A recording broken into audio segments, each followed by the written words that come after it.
जय श्री माता जी। श्री माता जी को नतमस्तक होकर प्रणाम करेंगे और बंधन लेंगे।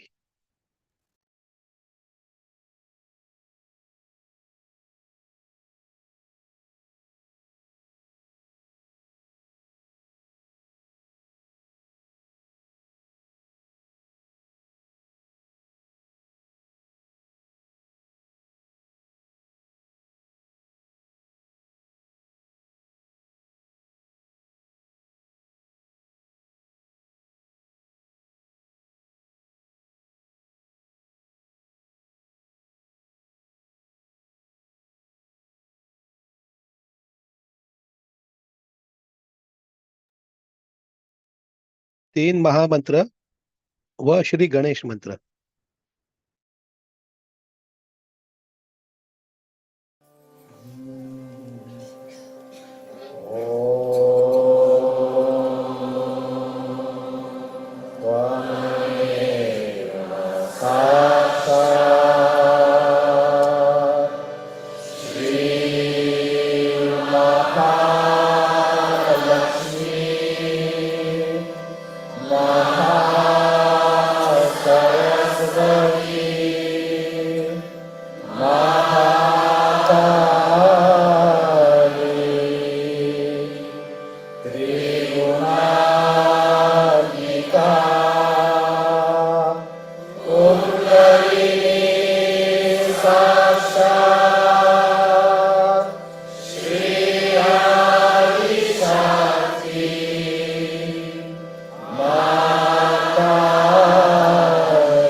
दाहिना हाथ भूमि माता पर रखेंगे और बायां हाथ श्री माता जी की ओर प्रार्थना करेंगे। श्री माता जी, हमारी ईड़ा नाड़ी शुद्ध कीजिए और हमारे अंदर महाकाली तत्व जागृत कीजिए।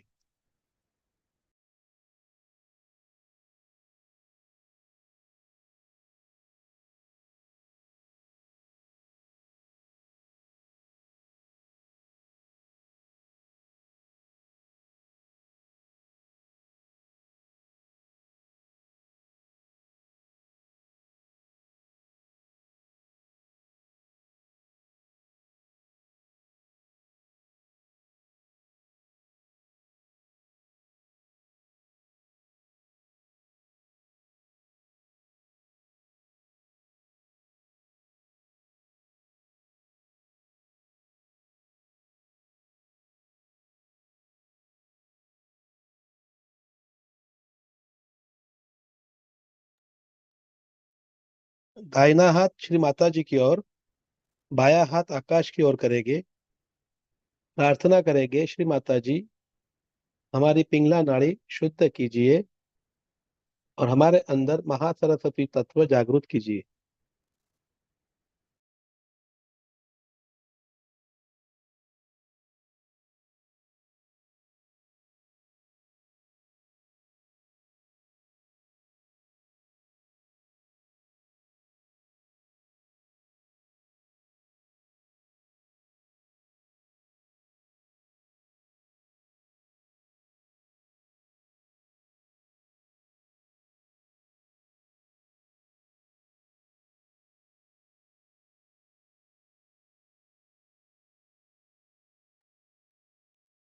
दोनों हाथ श्री माता जी की ओर, प्रार्थना करेंगे, श्री माता जी हमारे अंदर महालक्ष्मी तत्व जागृत कीजिए।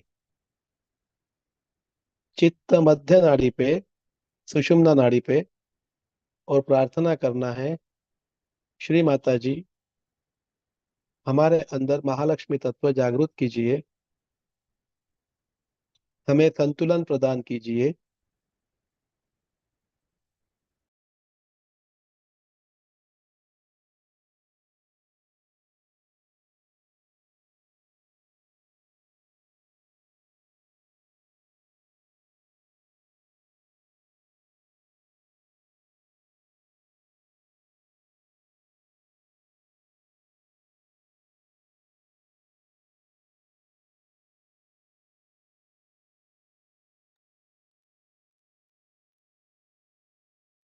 इसी स्थिति में हम श्री माता जी की अमृतवाणी सुनेंगे। उसके पश्चात थोड़ी देर ध्यान करेंगे।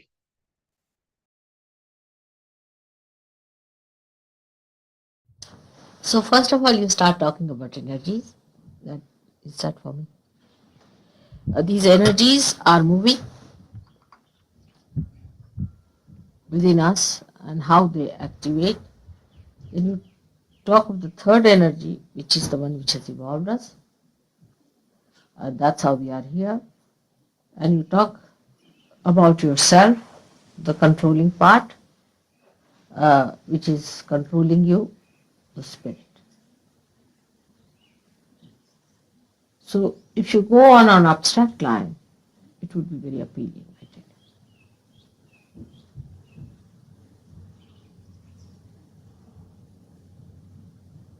Then afterwards, see, once you have talked about energies, this, that, once the people, that is within you, you see, sort of they'll feel ego, this thing, oh, we have this energy, we can utilize this energy, do this, do that.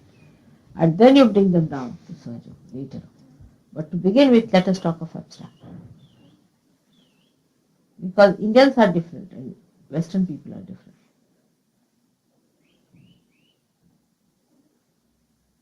They are fed up of religion, they are fed up of all this.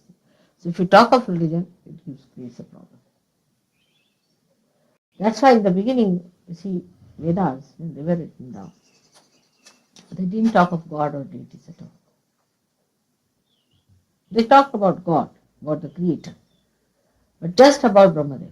Throughout Hiranyagarbha, Brahmadeva, right side, they talked. And the whole thing is that mantra is like Bhur Bhuva Swaha, three things. Now, Bhu is actually the Muladhara, is the earth according to Muladhara. Muladhara chakra and Muladhara itself. Then Bhuva. Bhuva is the one which is called the Antariksha, is the one which is all created. She talks of Brahmadeva. Then Swaha. Swaha is capacity to burn off of the Agni. See? It is so surprising. And then they talk of Mahatapa. Tapaha and Maha. Swaha, Mahatapa. So when they talk of Swaha, they talk of Maha. Maha is what you call the great. Allahu Akbar. And of Tapa. Tapa is the one where you have to become a tapasvi means a person who is going into penance, that of Christ. And they say that you have to penetrate through the Surya. That is this. The whole thing is in such an abstract way. And then you get to your moksha. So they have talked of all the chakras. But if you talk about the abstract part of it, people have no objection. They listen to it. Listen. There's no religion as such. So today especially, I'm talking about Vedas and this Havanas we do. When we do the Havan, it is a yajna. Yajna means by which you know. Yajna means to know. Yajna. And this is done where you use swaha as the word. That means you use the principle of fire to burn off all that is wrong in you. Swaha. And you awaken it by taking the different names of the God. And it started at the time of Rama. Today is Rama. I should say it was not started, we should say, but it was very much in vogue when Rama lived, and they used to do yajnas at that time. The reason was the people had just started realizing that there is something higher and you have to worship that higher self, the seer said. And they thought that best thing is to do yajnas. The same thing. On the left side, of course, people started the worshipping of God and dedication to God and all those things. That is bhakti. But mainly what they did before Rama was the yajnas, the Vedas, with which they prayed to different elements. Elements have made our chakras and tried to evoke the deities of the elements. But actually it amounts to the same.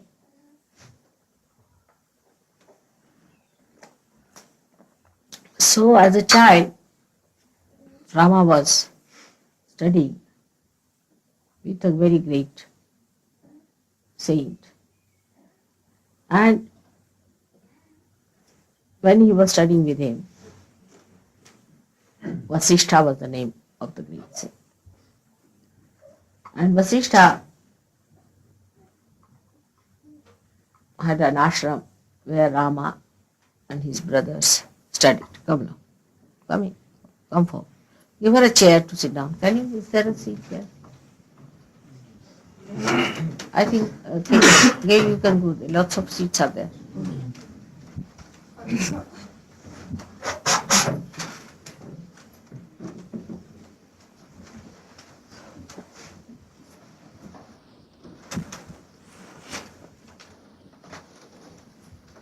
Rama was studying with this Vasishtha, and they used to come for holidays to father's place. Then he had the capacity to kill a demon with only one arrow. It's called an ekabani. One arrow was sufficient of Shri Rama. And he was a small little child, say about 7-8 years of age. And people were surprised how he could do it. So whenever they had a yajna, now these yajnas were created to awaken, to evoke the deities inside the spinal cord, actually. And for these yajnas, they used to sit down and do all these havanas the way we do it. But at that time, the Rakshasas would come and try to spoil the yajna. Because yajnas are to be done with pure heart and with cleanliness and with purity. It should not be insulted. There is a protocol about it. While they thought that if we insult the deities there, then the deities will disappear and their yajnas will be spoiled. Now these yajnas were done in the olden times, even when Rama was not here. But at the time of Rama also, there were some Rakshasas who took a special pleasure in spoiling these yajnas. And Rama as a child would go and protect them from the demons. And the demons would take some sort of a funny form and come like invisible creatures and put some bones of animals and things like that in the yajna. And that would spoil the effects of the yajna. And Rama would protect that as a child. Imagine, as a child he used to do that. They would be doing the yajna and he would be sitting outside with all his small brothers around him, and they would kill the demons who would try to destroy the yajna. This is the early life of Rama, in which you see how, as a child also, he showed his amount of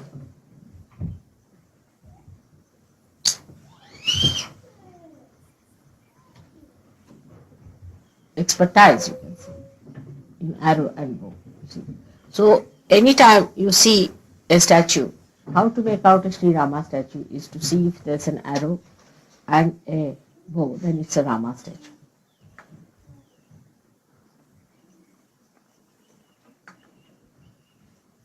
Now he is coming on this earth, gave us the development of the right side. And so the yajnas were also on the right side. Because, first of all, when human beings came on this earth, they were frightened of all the animals who would invade them and all kinds of horrible Rakshasas and all those people and negative forces, they would trouble them. So in that state, they needed to create a king, a ruler, who was an ideal king and he would rule according to the laws of Dharma. So he was the one in charge of that era, what we call as Satya Yuga, you can say. But actually, he was here in Treta Yuga. That's the time when he was here, was Treta Yuga. And Krishna came at the time of Dwapar Yuga. And today is the time when I came, it was Kali Yuga. But now today, the time is of Krita Yuga. The Yuga where work will be done. Krita means work will be done. This is the time where work will be done. So how things have moved from one to another. Now in the Dwapar Yuga, when Sri Rama came, the idea of kingship and rulership started. So the greatest emphasis was on the goodwill of the people. The people had to have goodwill for the people and for the king and for the betterment of humanity. The will, that is the right side. So how to create the goodwill in people? First, the leader has to sacrifice and show how far he can go in sacrificing to keep the morale and the goodwill of the people. So the right side was created by the advent of Sri Rama because he showed a path of creating among people the awareness that they should be ruled, that they should not be anarchist. There should be one head who should be able to organize, coordinate, and work out a collective thing. You see, when we think of a king, we want to oust him because we don't like the idea of being ruled by someone. Because he's not a good king perhaps, or he doesn't represent that will of the people, which is a common will, which creates this king who rules for the maintenance of that good. See, it is a symbolic expression of your good. So when you create a law, it is also the expression, common expression of all the common people, of the common feeling that they should abide with law. It doesn't come to you that uh, you are a slave, or you have to be dominated, or you have to be put down. But it is only your common will which is good. The desire of all the people, which is the good, righteousness, incarnates as Shri. And he looks after that will, because supposing an individual may start saying that this is not good, this is not good. An individual might take a different attitude about it. But you must have some symbol of that goodness placed onto someone. And those symbols were created to symbolize your righteousness, your sense of good, so that you can be saved yourself. Supposing today somebody comes and hits you, alright? Now you can feel how bad it is to be hit by someone or murdered by someone else. So you decide there should be a law protecting you. But tomorrow you may do the same thing. So what you do is to take out your good will, represent it as the kingdom or a king or a governing body. So the government as it is represents, should represent also, both ways. It's not that it always represents, it may not at all represent, may not, possibly. But that the government itself should represent the good in you, the purity in you, the pure will to be good, to be protected. And that you should also abide by. It's a very mutual thing. But what happens that once you start electing someone like that, or making someone like that, or appointing someone like that, as usual, he goes into a ego trip. Simple thing like that. It's absolutely a simple ego trip. The government gets into an ego trip. People get, amazed how people behave. They'll elect, supposing a prime minister, and suddenly you find the prime minister behaves like a brute. You can't understand. We have elected somebody like a prime minister thinking that he will do good to us. You see. It's possible. And then the revolutions take place while people revolt, fight it out. Again the will of the people fights it and makes it all. So come now, come. Come here, forward. You can come forward. So we have to have something absolute. You see, because all these values are changing every moment. Isn't it? We think that this government is not good. So, for example, we think like that. So we want to demolish this government. Then we bring another one. We find the same thing happening. See, whether you bring a communist, or you bring a socialist, or you bring a democrat, or you have a monarch, whatever you may have. But still, what happens actually is that all these things that come up and go away. Naveen, come here. Let me move forward a little so everybody can listen. All these changes that take place goes on creating a feeling in a man that we should be anarchist. Why should we have any government? Why should we have any king? Why should we rule by anyone? Because you find the person who is ruling is not up to the mark. And he is just trying to deceive you. At that point, you have to have some absolute standards. If you have an absolute standard, then you can always judge that this king is deviating from the right path, is not doing what a king should do.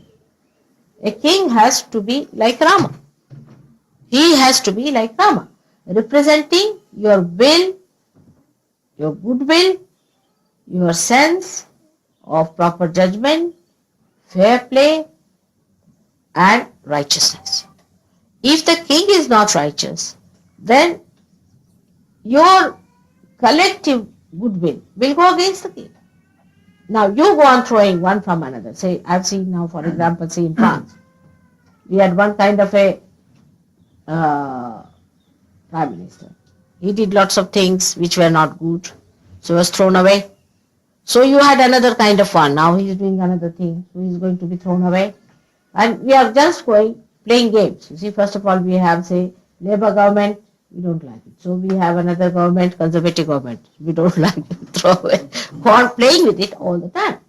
But in this relativity, you see, we are improving. Definitely, we are more aware, understanding, and the value of these people, and also the public is understanding. But then when you see too many such people come in who are negative, they also bring down the will, the collective will, very low. And people start identifying themselves with these autocrats, or you can say those people ego-oriented, who have no moral values, who have no fear of God, who deny religion, who deny evolution, and the government starts behaving in such a manner that you are amazed. How is this the government? Like you can say in Chile, in Argentina, the way government is behaving and is putting down the people. All these things are happening. You see, you don't know. It's such a relative terminology. Like El Salvador, you don't know what to do with that now, whom to support. Whether to support the Americans or to support the Russians and all that. Now, under these circumstances, a surgeon can stand and say, now what to do? Should we join this or that? All is a wasteful thing. It's just a game going on. Let them break their heads. They are good for nothing, useless people. So you cannot solve these problems, and you are not supposed to solve them. They must get their realization and establish the kingdom of God. So really Rama rules on this earth, and not these horrible kings who change their morality every day, who change their ideas every day, those who are built is sometimes for something materialistic. I would say now in our country, we thought that we'll have Mrs. Thatcher. Good, very good. She's coming up very well, I should say. Certain good things she's saying, like self-restraint and all that. Those things she's talking good things. But what about herself following this? Sri Rama not only propounded what was good, but he followed that. He sacrificed for that. And he established his own symbol as a pure symbol of that righteous will that is within the people, which is the collective righteous will. Now, for example, you can see clearly how the ego-oriented things work out. You see, first of all, by misidentifications we can have. Now, if you are a communist, you have to be out and out communist. You cannot have compromise between democratic methods and communism. You can't find any integration. They think if you have to be this, you have to be absolutely this. If you have to be that, it has to be absolutely that. But in Sahaja Yoga, what you find is both are integrated. Because you have the complete capital with you and have to distribute it. This is a complete integration here. All these isms and all that are experiments of the artificial, of the mind. Just a projection of the mind, which is whatever man made is artificial, you know that. But what is God made is all integrated. That whatever you have within yourself, you must give it to others. Now see for administration also. What happens after surgery? Say, I am, say, your mother here sitting down. You like me to guide you. You like me to govern you. You like me to correct you. You like me to scold you and to even go to a great extent to see that your life improves. Supposing I say, all right, I give up, I don't want to trouble you. You will not like. None of you will like such a situation. Where I say, all right, you are a gone case, I have nothing to do. You get out. Nobody will like such a situation. You want me to govern you. You want me to look after you. You like that. Automatically you have started liking it. There is no domination, but you want my domination. You want me to dominate you. You want that all my desires should be dominated. Automatically. Why you feel that it is all right, it is very good if mother takes interest in me, corrects me, it's a privilege. Why do you think like that? Because by that there is a general good created. There is a general good created. Because you have become integrated. Your body, your mind, and your soul, all of them think the same way. They all want the same. There's no difference. Once there is integration, you'll find Sahaja Yoga is the easiest way to live it. But if there is not, then it is weird. For you are a lazy person, for example, or you are a very hot-tempered person, or you are a sort of a dual person, or you are playing tricks with yourself, you are playing games, then you won't like Sahaja. In as long as these situations are in you, you will not like Sahaja Yoga. But once this situation is overcome, then you will like it. Because then you will know that whatever is good for your spirit is for the well-being of you all and of all the people. Once this well-being comes in, everyone feels absolutely nourished and fresh.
Shri Mata जी, आज के इस ध्यान के लिए आपको कोटि कोटि प्रणाम। श्री माता जी को नतमस्तक होकर प्रणाम करेंगे और बंधन लेंगे। जय श्री माता जी।